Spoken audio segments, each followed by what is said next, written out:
In this presentation, we will take a look at multiple choice questions related to governmental accounting, going through those questions and then practicing test-taking skills with them. First question, expenditures is debited when either A, the budget is recorded, B, purchase order is sent for supplies, C, supplies are received, or D, the invoice for supplies is paid. Let's go through this again using the process of elimination. Expenditures is debited when. Now the expenditures is going to be the account that's going to be similar to the expenses account. So we're going to follow kind of similar rules that you would expect when we would recognize expenses under kind of an accrual basis type of activity. So obviously expenditures is a modified accrual, but similar type of process. So expenditures is debited when the budget is recorded. So it's not a budgetary account because this is going to be like the expense type account. So it's not the budgetary account. So it's not A. And then B says purchase order is sent for supplies. Now, when the purchase order is sent for the supplies, we record a transaction into another account called encumbrances, and then encumbrances outstanding. That's that kind of in-between step before we can actually record the expenditure. And so it's kind of it's basically a holding account for the expenditure. So it's not that one.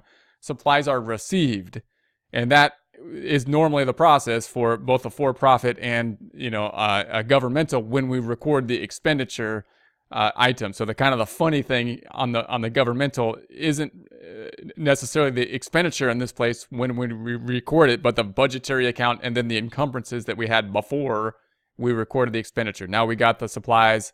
C looks like the answer. D says the invoice for supplies is paid. So so it's possible for us to get the supplies and put it into a payable rather than paying it at the same point in time. We may pay for it at the same point in time. So C, final answer. Expenditures is debited when C, supplies are received. Next question. When supplies are received at an actual price that is more than the estimated price on the purchase order, encumbrances are either A, debited for the estimated price on the purchase order, B, credited for the estimated price on the purchase order, C, debited for the actual price for the supplies received, or D, credited for the actual price for the supplies received. Let's go through this again using the process of elimination. When supplies are received at an actual price that is more than the estimated price on the purchase order, encumbrances are. So if we think about this item, now we got supplies, you got to kind of visualize what's going on here. We had supplies, we sent out a purchase order, the estimate. When the purchase order goes out, we actually record something, which is unusual. We record a debit to encumbrances and a credit to encumbrances outstanding, one being on the kind of like the income statement type of account. It's a holding account, I would think of it, before you can record the expense, the other in the equity type section or the equity similar type section.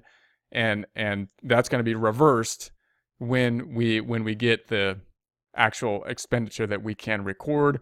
Then we're going to record the expenditure when we get the supplies. Now, when we have the purchase order is just an estimate, so it might be different than the actual invoice we get when the supplies come into play. So we might have a difference between the estimate and the actual. So now the question here is, well, which do we use? Do we use the estimate or actual?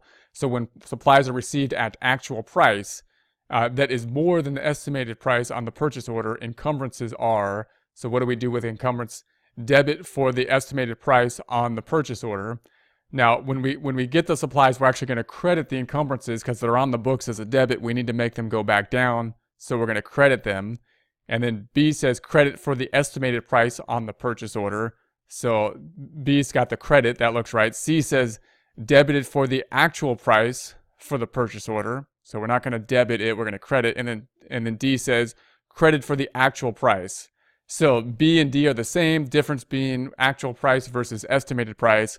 We're actually going to reverse the encumbrance exactly. We put it on there for the purchase order price. We're going to reverse it for the purchase order price, then use the actual price to record the expenditure that we're going to put on the books.